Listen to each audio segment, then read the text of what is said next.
নমস্কার, সোহম শক্তি ট্যারোতে আপনাদের সকলকে স্বাগত। আমি দীপান্বিতা সরকার। আজকে দেখব এই পূর্ণিমার আগে আপনার মনের মানুষের এনার্জিটা কেমন। এই পূর্ণিমায় তো পার্জিং হবে, তারও হবে। সে এখনও না ব্যালেন্সড না, দোনো করছে। আপনাকে নিয়ে সে কিন্তু ইমোশনাল।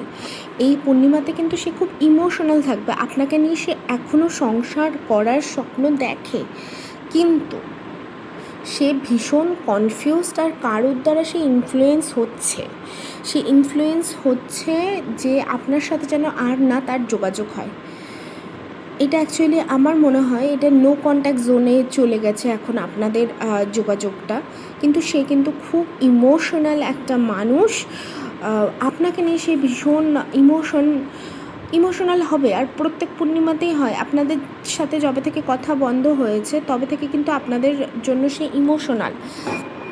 প্লাস সে এখনও ডিসাইড করতে পারছে না। আর যে তোমার হচ্ছে তাদের ইনফ্লুয়েন্স করছে, সে খুব শক্তিশালী ব্যক্তি তার জীবনে। কোনো ছেলেই হবে, মানে ছেলে বলতে ফাদার ফিগার বা কোনো বন্ধুর দ্বারাই সে ম্যানিপুলেটিভ হচ্ছে। তো এটাই।